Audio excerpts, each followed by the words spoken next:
Hey YouTube, we made it into Kiev last time. If you haven't already, subscribed and free Ashley. And so Wolverines, 12 man deep, we arrived into Kiev, into the apartment buildings, and then we basically just sort of carried on our training for those first 2 days because we didn't know what was happening. We didn't want to overstep anything. We wanted to lead by example. And so, we just kept at it as normal after morning formation, moving around the compound, doing drills. What was cool is with the apartment buildings, we could go up to the top floors which were vacant, and then we could practice clearing the rooms and the stairwells and everything, like room by room, different sides of the halls, moving down, stack teams, breaching doors, going in, bang, bang, shoot 'em up sort of thing. Working as a team, getting slick, moving together, moving just by calls. We do silent drills. Of course, we do drills with under fire, like all sorts of things. So it was really nice, really, really good. But what happened, and before, if you ever go there, if you want, because if you want some adventure, you get one life, right? And so, for some people, there's tremendous opportunity in chaos and war. And so if you go over to Ukraine and you volunteer to fight with them or to do something else with them, humanitarian or medical, and you stay there and you stick it out, I'm telling you, not only will they'll give you citizenship, but there's incredible opportunities. I mean, both during the war and after the war. Now, of course, it's incredibly dangerous and difficult, and for many people, it just doesn't make sense because there's so many other things that you could probably do. But, who's to say? I don't want to digress, but if you go to Ukraine and you cannot get in with the Ukrainian Foreign Legion for whatever reason, then you could certainly get in with the Georgian Legion. And the Georgian Legion, they were actually sharing the base with us, not the same building, but a part of the base, because we would see them. They would be walking around, this motley crew of guys from probably 15 to 65, some of them beyond feeble, although we had some guys that you just wondered, like, what is going on here as well. Not in our squad, but that the Ukrainian Foreign Legion had. But nevertheless, the Georgian Legion, they were there, no weapons, no uniforms, just there. I don't think they got paid. And that's another thing. I didn't know that we got paid until we got there, and then were informed that they would actually be paying us. And that was one of the reasons that we had to go to Kiev. We had to get the bank accounts. They gave us, I have a Ukrainian bank account, a Thai bank account, a Micronesian bank account. I have all these different bank accounts. But so they opened up these bank accounts for us, and then they had to sign contracts so that we weren't actually mercenaries, right? So that we would be under the auspices of the Ukrainian government. And what else did they have us do? I can't remember right at the top of my head, but there was some other, like, just some admin stuff that we had to go there in Kiev to do. So we were supposed to be there for about a week. And, overall, the layout was just really, it was chill. It wasn't very uptight. There would be weapons deliveries. Really, this place we were staying at had tons. So did this other place we were staying at, I'll get to. It was just crazy how much firepower. And it's just like shoved in closets or like little rooms. You just walk in, floor to ceiling, rocket launchers, automatic machine guns, cases and cases of grenades, and of course ammunition, bayonets, just all sorts of stuff, really cool stuff. And so we were just there, and it was that kind of vibe where people are able to move around the cabin. We had the liberty where people would go out in the daytime, and so that's what started to happen is after the first few days with all that liberty, you had the people, they started to drink. And who am I? I don't care to drink, but I certainly did drink a lot in the past. I just don't like it so much. But some people, they really do like it. And so even though we were told by Colonel Sasha, right, that guy with the tongue, his shoes hanging out, the tongues of his shoes hanging out, and his belly over his waistline, super far over. People would still, even our guys, Jay and Taylor and Kenny, and I'm just saying, they would bring in alcohol. They would smuggle in alcohol. And they would drink, which, whatever, that's what guys in the military do. But then what happened when it started to get worse is Steven, which has a really pretty wife back in Florida, but I don't know. Anyway, he found this app that was for prostitutes, because in Ukraine, prostitution is legal. So, it's just it's not so out in the open actually as in Thailand, where it's illegal, yet at least in Koh Samui and the entire city of Pattaya, it's just everywhere that you want. But in Ukraine, it's actually legal. But it's not out in the street like it is in Thailand, where they're just shouting at you, like, hey, you, come here, come here. So, anyway, but they're apps. And so Steven found this app, right, Zeb? He found this app, and he started showing the other guys, and some of them, were interested, and some were not. I myself was on the fence at first because, Eastern European women are really beautiful. And I was thinking to myself, like, I'm about to be shipped out to presumably the front lines of this major war conflict that's going on between a superpower and basically a third world country. And, I'm doing this, I very well may not make it. And so we've already been hearing stories since we got to Kiev of people that had been to places like Mykolaiv and come back, like squads that had gone and come back, and they'd already lost guys. So we knew that people were in fact dying. And so, I thought, should I? The company of a woman, of the woman's touch, the love, the companionship, because of course, being so sad and so lonely, and Ashley locked away so long. But long story short, I decided against it. But Jay, our squad leader, as well as Zev and some others, he was all for it, which is fine. It's cool. I think prostitution should be legal. I have no problem with it as long as it's not with children, or women are not pushed into it, or pimps or anything like that. But anyway, I don't want to lose the touch of the conversation. So the issue started was when Jay, who was our squad leader, the guy with the snaggle tooth, who I did not want to be squad leader because I could tell by his appearance. But see, here's the thing: the other people didn't grow up like me. They didn't grow up around like me. They didn't grow up around people like me. They didn't have all the experience like I did. And a couple that did, they just blinders on because they were the same way. And so, it is what it is. Jay, he had his issues with drinking, which was very clear. But then he came to me and he wanted to start getting prostitutes using my money. Not using, borrowing my money. Because I didn't want to leave my valuables anywhere. So I kept like my gold bracelet, my gold Rolex, all of my euros. I had thousands of dollars in euros and US bills that I brought with me because I didn't know how it was going to be. I didn't want to run out. I want to make sure I was good. So I had all this stuff on me at all times. And so Jay knew this, and he would come to me and ask me if he could borrow money for hookers that he would pay me back. And so, it's like, okay, all right, yeah. I mean, you're already, like, you're drinking to excess, you're getting sloppy, you're coming to me swaying on your feet asking instead of, like, when you're sober. But it's cool, man. Like, go ahead, take the money. It's like, what was it, 5,000 hryvnia, some shit like that. I don't even remember what that is in dollars, but 5,000 hryvnia, it wasn't much. Take it, he'll give it back. And so he goes, and Zeb goes. But the difference is, Zeb's a cool guy, Zeb's a big racist. I'll get to that. Rolling Stone doesn't want to talk about that, but it's cool. And I'm not trying to hate on the guy anyway. I'm just saying, I'm just telling the realities of the situation, okay? There's a lot of racism over there as opposed to in America, where I've hardly ever seen it. But yeah, when I got over there, it was like all over the place. But not with the Ukrainians, though. It was like with the people that were there.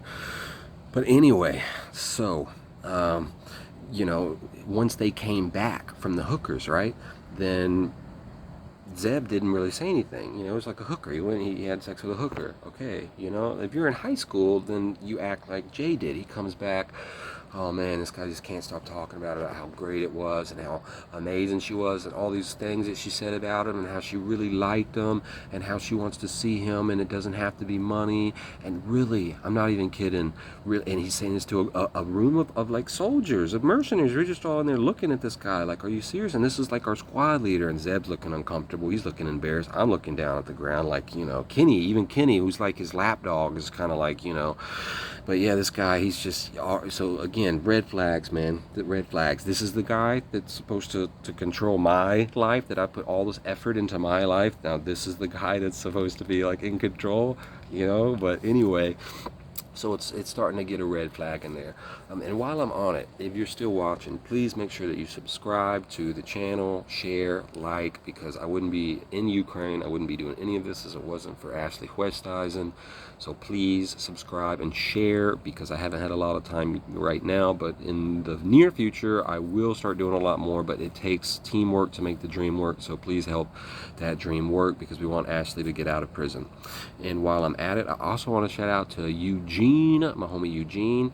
So Eugene I met in Koh Samui, a great guy. And when I went to Ukraine, right, I told him I was going to go because I knew he was in Kiev when the war started. So he's stuck in this war-torn country because he's a guy, the men can't leave. 16 to 65, you have to stay in the country, right? The women were allowed and the children, but not the young men. And so Eugene was there. And so when I came to Kiev, right, I told him I was in Lviv, but then when we got to Kiev, you know, Eugene couldn't believe it, because it's like, here I am, I came all the way from, you know, to come to this country. Because again, remember back then, Ukraine was not winning like they are now. Everyone was still expecting Russia to just roll over them. And so it was like, wow, I can't believe the dude, like, yes, you came. And so shout out to Eugene. He came, he picked me up in his Honda, took me around Kiev. We had a great time, got some cheeseburgers. Much love to Eugene. Eugene is serving right now in the Ukrainian army. He is fighting for freedom, fighting for his country, fighting for his homeland. Much love to Eugene. Much love to Rich, who is still there after 2. I thought Rich was dead. I thought he was dead, but he's not dead. Sent me a message back from the grave. This guy is a straight Rambo. Dom, much love to Dom, who's still crushing bones in Ukraine. I don't think anything will be able to kill him. Certainly nothing Russian made. And so, anyway, what ended up happening soon after is we continued our training. People were starting to get sloppy. I was getting a little turned off because of who it was, especially Jay. It was mostly Jay. I didn't care, you know, if you're the fire team leaders, but you're the squad team leader, and then you're coming in here and you keep hitting me up for money. It wasn't once or twice or even 3 times. It was like 4 or 5 times. This guy was coming in, asking me for money so that he could go have hookers, and then he would be drunk, and then he'd want to like watch everyone. He'd want everyone else to be dressed up and go through the training, like when we were clearing halls and rooms, and he'd stand out there, you know, looking like and this wasn't this and that, but he didn't want to do, you know, like starting like just, you know, really just starting to separate himself from the pack, and not in a good way. And so we were having a meeting up in the room where we usually had meetings at. This one was a girl. She was Julia. She was like an Italian pilot. She was there. So like all these people, they're there. It's really cool. And she was doing something. I forget what she was doing, but it wasn't so important. And so I was sitting down in the corner because, I don't know, it wasn't the greatest. Okay, I should have been standing. I'll just say that right now. No one else was sitting down. I was the only one that was sitting down, but I was in a corner unseen, but still. Just put that out there. But anyway, Taylor, my fire team leader, he came over and he accosted me, like grabbed me sort of roughly by the shoulder, which already is like, you know, I mean, come on, bro. I'm not that kind of person. And who are you to think that you can just do that to people? But then secondly, like, I'm like, okay, I would have got up and not said anything. But then he was like, stop sleeping, Bodie. And Bodie is what everyone called me in Ukraine. Nobody knew me as Tristan there. Everyone knew me as Bodie. So stop sleeping, Bodie. Most everyone had nicknames like JT or Jay, you know, or Nibs, right? So Rich, Dom, okay, so it wasn't just me. I'm Bodie, okay. So he was like, stop sleeping, Bodie, get up. And so I took offense, right? Because I wasn't sleeping. And so I said, I wasn't sleeping, Taylor, you know, and it was a little because of the way that he just suddenly, you know, came over there. But I stood up. But then he turned around and he said, I saw you sleeping. You know, and again, there's people in the room. So now he's calling me like a liar. You know, I know what I was doing. I was sitting down. I wasn't sleeping. Okay, I know what I was doing. So I wasn't sleeping, Taylor. And then he like came back over to me. And he like hissed at me or something. I forget exactly. But I said, I wasn't sleeping. And then he said, come out here, right? You know, so I'm like, all right, man. You know, okay. So we walk out into the hallway, and we're next to this elevator outside of where like all these people are still in the room at. And he gets like right up in my face. He's like, you got a problem, Bodie. And I'm like, okay, first of all, don't get in my face, all right? The only reason that was able to happen like it did is because we had spent already more than a week together, and he had that. But see, the military is strange because you have these ranks, and so I knew that he was a higher rank than me. I had agreed that he was a higher rank than me, and so there's like a certain level of you just have to sit there and take it, right? But then there's also a certain level where like, okay, this isn't the full military, and even if it was, like once you start actually touching me, you know, then it's a problem. So he got like right up in my face like this, all angry, and I said, "Get out of my face, Taylor." I didn't push him out of my face. I said, "Get out of my face," and I stepped back. Right?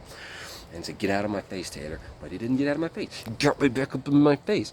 And so when he did that, you know, a second time, you know, I asked him the first time. So he did it the second time, then I shoved him. And I said, "Get out of my face, Taylor." And then he like went back, he looked at me, he said, "You want to go, motherfucker?" And then he came at me. He like charged me, put his head down, and like came at me, right? And so I'm like, okay, man. Look, I have been in a lot of fights, at least 50 or 60 fist fights, really, since 8 years old when I got beat up. First time I went outside in this new neighborhood after my parents' divorce.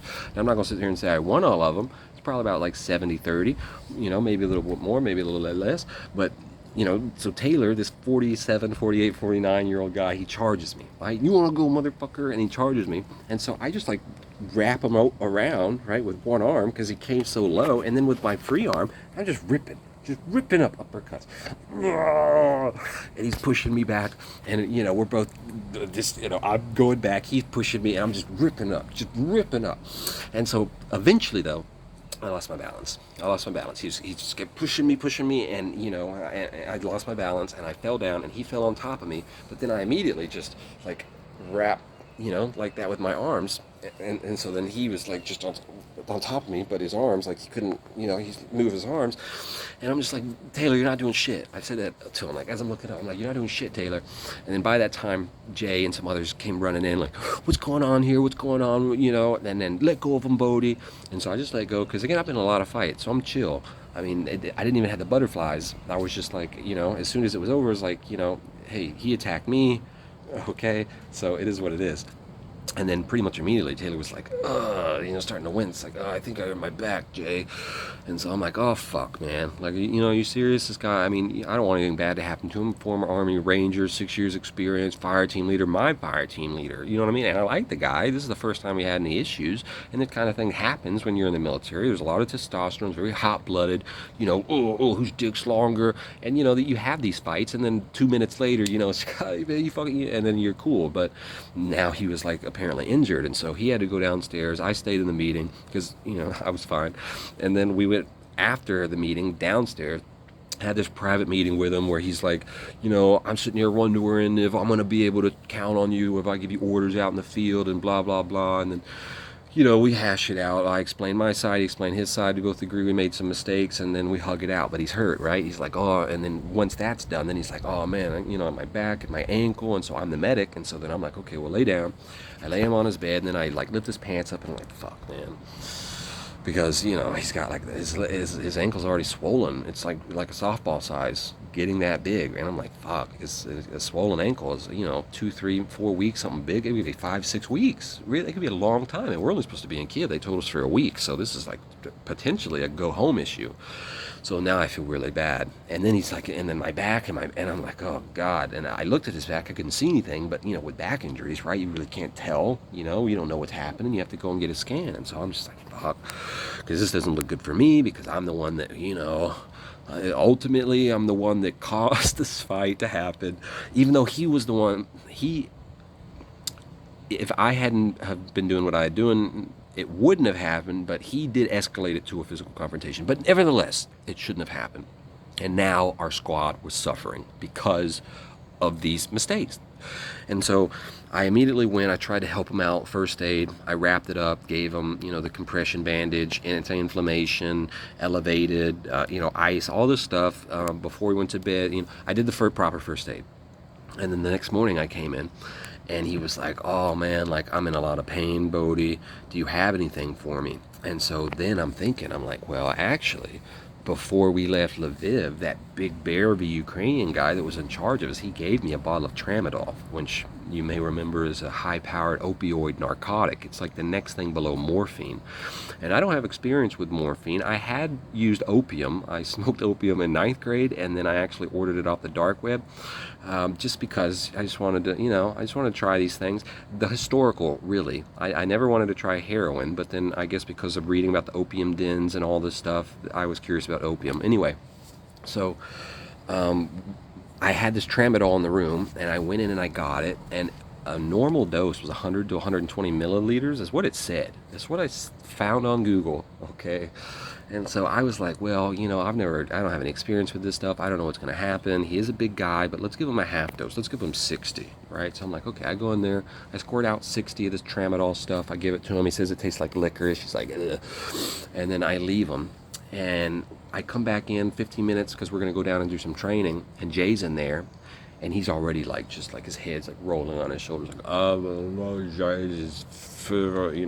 then I'm like, oh shit. And then while I'm in there, he fucking just vomits, like black vomit. And I'm like, oh shit. But then Jay looks over at me, he's like, is this normal? And then I'm like straight face, I'm like, yeah, no, he just got, it's part of you just got to get that part out, and then the pain management will take over and it will be good. And so, sure enough, he didn't throw up again, but the guy was gone. He was bonkers, really. He was so high, he just passed out. And then there would be people in the room, because again, he was sharing a room with 2 other guys, and it was popular guys. We were all very close. We would all hang out and be loud, and he was just out. We would all be there. He was just out, and then he would wake up and he'd look around and then he just out again. Like, I don't even think he definitely did not even pee. Like, he was just gone. He was like that guy on the couch in Half-Baked, that movie Half-Baked, just like that guy. He was just gone. And so what happened is he slept all that day, no pain.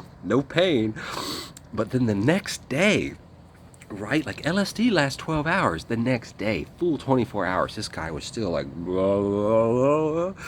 And so we left him where he was, but then in the afternoon, we had to sign these contracts. It was like important. Like the Ukrainian, the officers, they came down so that we could sign it, and they had to go, like it's a war. And you had to go quick. There's all this shit going on. And so we had to sign these contracts, and so I had to help Taylor, right? I was like his crutch, and I'm helping him down the hall. Anyway, long story short, Jay was like, Bodie, don't give Taylor or anyone anymore that tramadol unless you ask me first, because it's way too strong. And I'm in full agreement, because I'm like, Jesus, that was a half dose. It's like 30 hours later, and this guy is still like way past where he should be. And so I'm like, okay, Jay, yeah, that's fine. And, we basically just wait for him, I guess, the next day until he's coming out of it. And then, basically, what happened is the next day, when he did come out of it, he tried to train with us, but he still couldn't, right? And I told him, I was like, man, it's a bad idea, because when you train, you have all this gear on. So, and again, we were like moving over stairs and like moving quick, and it was just a bad idea. And so I think anyway, he couldn't do it very long, went back, rested, and then the next day, and remember, we have to keep all this hidden. Jay, our squad leader, he wants to keep all this hidden, because if Colonel Sasha knows, then, they could just send him home, because what is he going to be able to do if he's got like some issues? And so Taylor, he himself decides, he's there, I'm there when this conversation happens. He's like, Jay, there's something wrong. I need to go to the hospital. I need to get checked out. And I'm like, fuck, man, like, really? Like, all this stuff from just this little tussle that we had? But I don't, obviously I'm feeling really bad, because again, it's like, ugh. And so I agree to help smuggle him out, to sneak him to a taxi, right, so that no one sees, because there's always a Ukrainian downstairs, always, at the front of the building. And so I had to sneak him out, make sure people didn't see him, that he was limping, and get him out. And he went to the hospital. We did our day of training and all that stuff. And when he came back that evening, he had like these x-rays. They sent me up. Because why? Because Jay and Steve and some others were with hookers getting drunk again. And so because it was nighttime, and that's what they did at nighttime. And so then Jay called me and asked me if I could go and pick Taylor up where they were going to drop him off at the supermarket, because obviously they didn't want to drop him off by base, because then people would see him getting out of the car, limping and stuff like this. And so I agreed, obviously, because I felt like responsible, and I went up to the supermarket and waited, and they dropped him off. And when he got out, he had a crutch and he had these papers, and it wasn't good. The x-ray showed he had a broken tibia, right? Like, it wasn't a sprained ankle, he had a broken tibia, and he had a slip disc in his back. And I'm just like, oh my God, like, are you serious? Because I'm the guy, right? I'm the guy, like, this is, and so we're walking back together, and I start telling him, about my reason for being here. Again, and my reason for being here, I told him about Ashley, how I hope that by fighting for other people's freedom, that people would hear about that fight and help in her fight for freedom, and that all I wanted to do was just to get her out of prison. And so after that, then he told me his story of while he was there, and his story, I'm sure my story maybe changed the way he looked at me, right? Because although I didn't tell, I told him the true story, but I can't tell you guys the true story yet.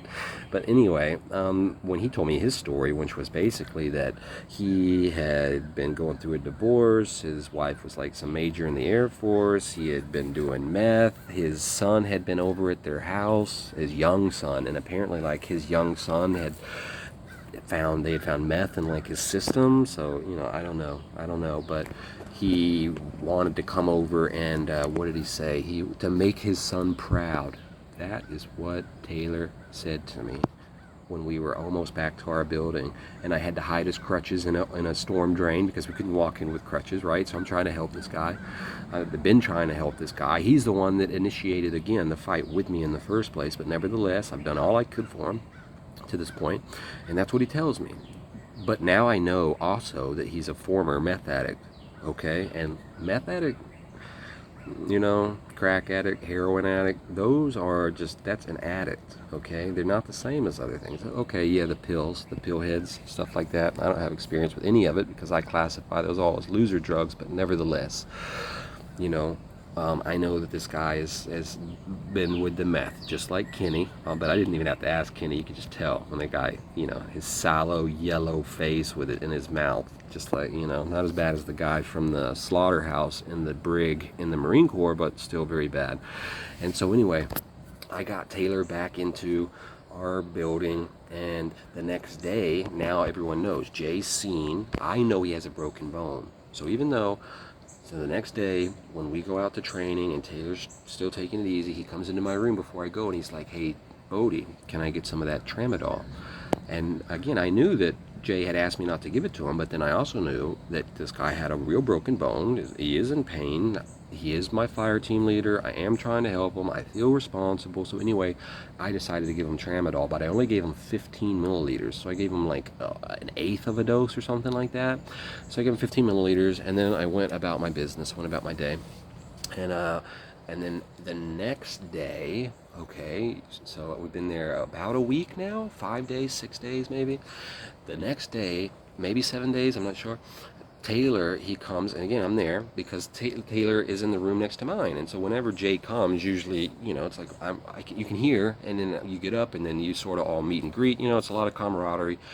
And so he's like, hey, Jay, I want to go to this hotel. They have a spa where I'll be able to take care of my, get settled and rest. I can't really do it here. Then I'll be able to come back here and get good to go and yada, yada, yada. Now, they told us, again, the colonel, that we're not supposed to sleep off base. We have to be on base at night. You have to have permission.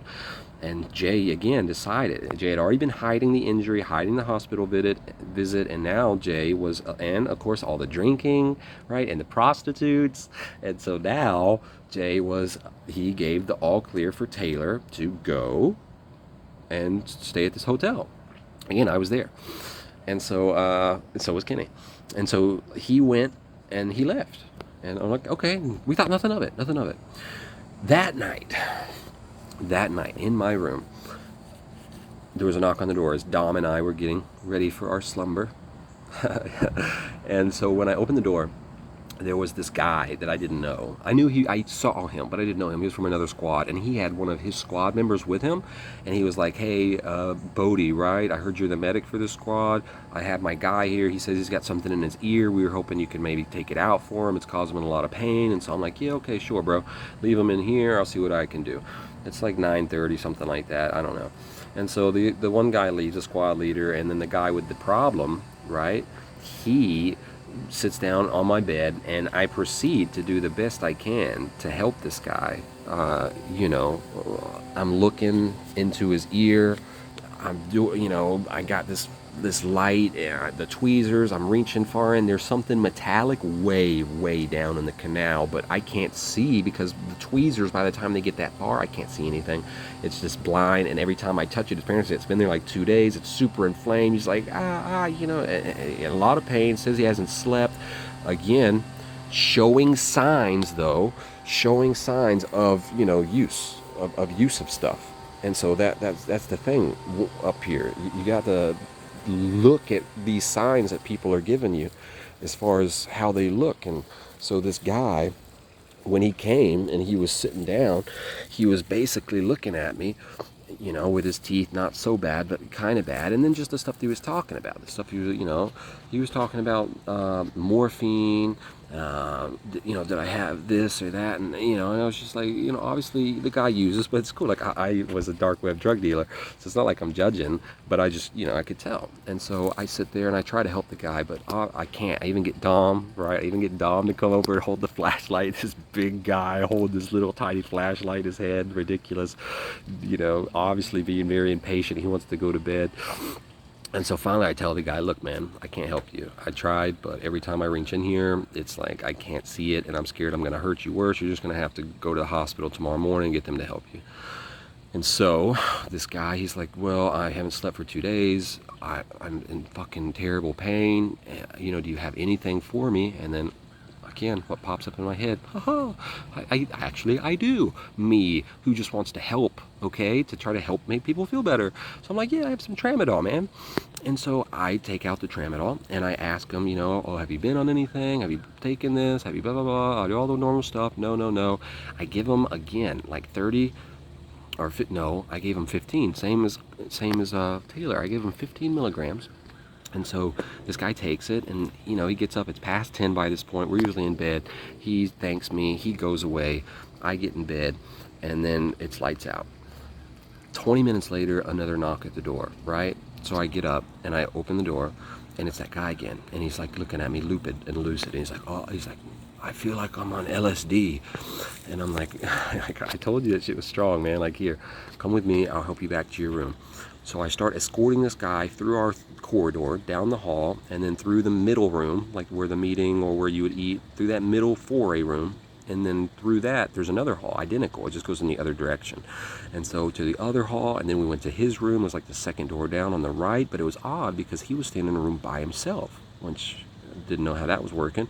But then also, he had just a really disheveled room, and it smelled really bad, and it was just, you know, it was like dank and dirty.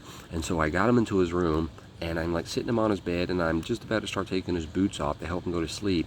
And then this guy's just, and he starts having a seizure right there. This guy starts having a fucking seizure. And by the way, I'm in nothing but skivvy shorts, which are like boxer shorts, and fuzzy pink slippers, because that is what the girl whose room I was staying in had left under her bed, and that is what I had on when I didn't have my boots, right? Because, you know, so I had these fuzzy pink slippers, no shirt, no socks, there's nothing, just in these skivvy shorts. And this guy is literally like having a seizure, a full-blown seizure, just rigid as a board, teeth chattering, eyes rolling in the back of his head. He's falling down. I have to catch him, lower him down, and I'm like, "What's going on? Like, are you okay?" Like, and he's obviously not okay. And so I'm like, "Fuck!" Like, duh, Jesus. And so I get up and I run downstairs, right? So I'm running down 3 flights of stairs, hop in the flights. And I make it to the lobby where there's this one Ukrainian. It's, by this time, it's like 11 at night. Everyone's asleep. There's this one Ukrainian that's at the desk, sort of. He's asleep, right? He's got his AK, his walkie-talkie. It's just like that, right? And I just go bursting in, and this guy he grabs his AK. He's like, you know, and I'm like, whoa, whoa, whoa. It's like, cho, because cho means what, cho. And I'm like, there's a guy upstairs. He's having a seizure, and the guy's just looking at me. He's like, because he doesn't speak English. He's like, he knows that there's a problem, but he has no idea what the problem is. And I don't speak any Ukrainian, dobry den, dobry večer, you know, some shit like this. I don't know. And so I'm just like, so then I have to start impromptu charades. I have charades in front of this guy. I'm like, upstairs, the guy, you know, and then suddenly the guy's, and starts going in his walkie-talkie, speaking in Ukrainian, and, you know, and where, and then we run up. Oh my God. We run upstairs. This guy's still having a seizure on the floor. People start running. Colonel Sasha shows up. Drugs? Because he hardly speaks any English. Drugs, right? Drugs. And I'm like, this looks so terrible for me. And I'm like, medicine. You know, I'm trying to explain. There's this other Israeli guy that speaks English, Israeli and Ukrainian. Like, what the hell? And he's like, what did you give him? Are you a doctor? And I'm like, I have a degree in biology. And, you know, even though I only went for a few months, I'm like, I went to med school for a little bit, you know, because this looks terrible. This looks terrible for me, right? You know, I'm worried that I'm going to get in big trouble. Like, I'm going to get sent home or some shit for some bullshit. Like, this guy came to me. I'm just trying to help out. What the fuck is going on? I don't know what's happening.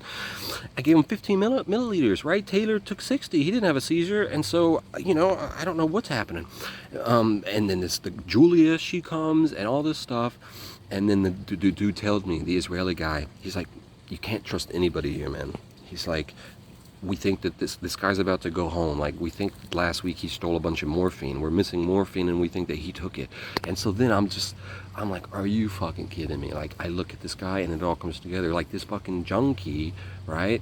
He wanted to come to me for drugs. Like, that's what it was. Maybe he did have an ear problem. Maybe he did, but he had already taken so much morphine that when I gave him some more opioid narcotic on top of the morphine that was already in his system, he fucking had a seizure. Of course, I didn't know this, because did he tell me that he had taken morphine? No, he didn't. He had asked me if I had taken morphine myself, and he showed me morphine pills, but he didn't tell me that he had taken it. And even still, it was just some, you know, I was like, this fucking junkie, man. I'm like, I couldn't really believe it, because I'm like, I thought a lot of people came there, they said, because they wanted to fight for freedom, fight for liberty, help against Ukraine, all this stuff, right? And so I'm there for Ashley. I think everyone's there for, you know, good reasons. And so it was just very surprising that I'm finding out now that there's a lot of people there that are just there for really shitty reasons, and they're just not, you know, doing anything good. They're just there. And like this guy, it just turning into a junkie. And I'm just like, and trying to bring me down.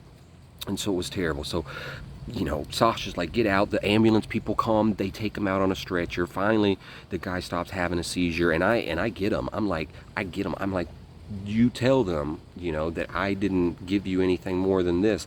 And he's like, yes, you know. And then the ambulance people came up, and they took him. And so Sasha, like, go to bed.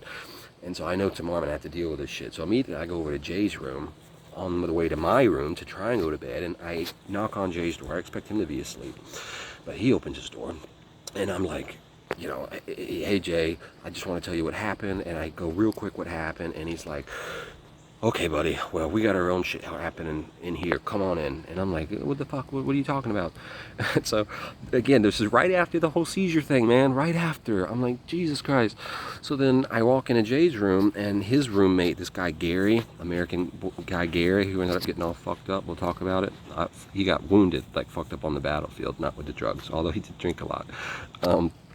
So I walk in, and Gary and Jay are there, and Jay's on the bed, and Jay's got Taylor on the phone, and he's like, Taylor's fucked, like something's up with Taylor, I don't know. He's calling me, he's saying that he needs help, I don't understand what's happening.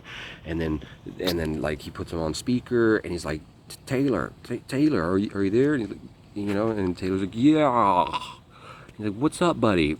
I don't know, Jay, I just need some help. And Jay's like, well, what kind of help, buddy? What's wrong? And I don't know, Jay. I just need some help. And it's like obvious that he's fucked up. You can hear it in his voice. And so I'm like, did he take anything? And so then Jay asks, like, did you take anything? And then he gets all like, no, I didn't fucking take anything, Jay. I just need some fucking help, okay? And we're just like, oh my God, like what? Okay, what is going on? Like, so then Jay tells me to go get Kenny. I go and wake up Kenny, who's asleep. I bring Kenny down, and then we start trying, and then we're trying to figure out what's up with Taylor. Taylor's super obviously out of his head and getting irate because, you know, we can't figure out what's wrong. He wants us to send help, but he won't say what's wrong or where he is, and then we have to get Kenny because Kenny is the one that helped him to get his hotel. So then Kenny remembers the hotel, and so we call the hotel, and we're trying to get in touch with the hotel to figure out if they can go and check on this guy that's in his room that's like all fucked up. And then Jay asked me, he's like, did you give him any more of the tramadol? And then I'm like, you know, because I don't like to lie, you know, usually I don't lie, I just tell us, I'm like, yeah. And he's like, Bodie, like, what? I told you not to. And I'm like, I know, Jay, but. And then I went through the whole thing about, you know, the broken bone and how I felt responsible. And he was my fire team leader, and I only gave him a quarter dose. And like, it was like a whole day ago. It was like a whole day ago, so it couldn't have been, right? But he tries to immediately blame me because now he's worried about himself because Taylor is out of base. He shouldn't be out of base. He's injured. He's potentially all fucked up. Like, this could come down hard on Jay. And then, you know, and then I just have this thing with the guy next door with the seizure, and it's like, oh my God. And so I have to go wake up Dom now, because Dom speaks Russian or Ukrainian or whatever, Russian, so he can talk to the hotel so that the hotel can figure out what we're trying to tell the hotel, because again, we're calling these people past midnight and they don't speak English. And so we have to get Dom, and Dom's pissed, man. Dom's like, you know, what the fuck is going on? Why are you guys waking me up? And we tell him like, Taylor's in trouble. And then he's, you know, his like camaraderie takes over. Taylor? Like, okay. And he starts trudging down like a Russian tiger, and he gets into the room, and, you know, he starts on the hotel, you know, trying to basically tell them what's up, relaying the messages between ourselves. And Jay does not want to send help, right? Jay doesn't want to send help because it's clear to us that he's fucked up, right? And so he told me, he said, go get the bottle of tramadol. I went and got the bottle of tramadol. I brought it back. It was basically empty. And so what was clear to us all at that point was that Taylor, okay, he had obviously come into, because I didn't lock my room was, and all the medication was right on the desk. I made no effort to hide it because, again, I didn't think that I had to. I didn't think that this kind of shit was going to be a thing. You know what I mean? It's like, what the fuck? And so Dom and I, we don't drink or anything. And, you know, and a lot of other guys. So anyway, he had come into my room when Dom and I weren't there, which happens a lot, you know, especially in the daytime. I go out places, he goes out places to the gym stuff. And he had taken a bunch of the tramadol with him before he went to the hotel. And then he went to the hotel and he had gotten himself all fucked up and like started a binge. And now he had taken too much, right? Because we'd just seen how strong this shit was. I mean, fuck, this other guy just had a seizure. Now he had too much. He was worried, concerned. He was trying to tell us that he wanted help, but he was so fucked up he couldn't, you know, it was just crazy. And so, you know, Jay didn't want to get him help, but Kenny, the lad, you know, this English guy who gives his loyalty away way too easy, he was very adamant that we did get him help. And so, long story short, we ended up sending an ambulance to this fucking hotel, same night. And then before the ambulance got there, the hotel called back Dom and just telling Dom, and Dom's like shaking his head. So we know it's bad if Dom's shaking his head. Apparently Taylor had like run out of the hotel with just a few belongings before the ambulance got there and left his room trashed with most of his shit still there. And it was just like, it was fucked, man. It was fucked. And so, yeah. Basically, the next morning, Jay had to go. He tried to blame me, but then I put it right back. I was like, dude, like, you guys have been drinking. You are the one that let him go off base, you know, and he was a former meth addict. Like, I didn't know that until he told me, so I told him about that shit, because obviously it's relevant. Now he's over here on a binge in war Kiev. Like, what is going on here? Are you crazy? And so, yeah, that's how we lost Taylor. Because we had, you know, Jay had to go to Colonel Sasha, and then Colonel Sasha, you got the police involved, and, you know, but Taylor was gone for like 3 days on a binge, like, for real, in the middle of Kiev. We don't know where the fuck he was just gone, high, on tramadol, whatever else you could find out there, and he was just not to be seen. And so it was bad, but in a way, you know, it worked out because all of his military gear, like we took it amongst ourselves. We gave him back his personal belongings, but we were like, all the military stuff, bro, like you don't need, you know, obviously you're going to go home now. We're going to send him home. We thought they were going to send him to jail. The guy that had the seizure, they did send him to jail because they found all the morphine in his system when they drug tested him at the hospital. And then, of course, with the tramadol, because I had to write a report the next day.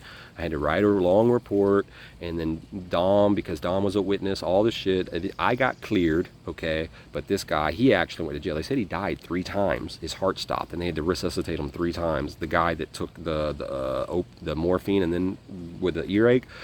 But Taylor, he was gone like 3 days on a binge, and then we didn't even see him. He tried, man, and then he tried to send us messages like, oh, you can't believe some people. You can't believe how some people think, or just try to like weasel themselves out of something. And then because he had gotten me in so much trouble, I just didn't want to hear anything about it. So it was done. He and I were done. I never wanted to talk to him again. He was, you know, you wanted to make your son proud, right, Taylor? Yeah, well...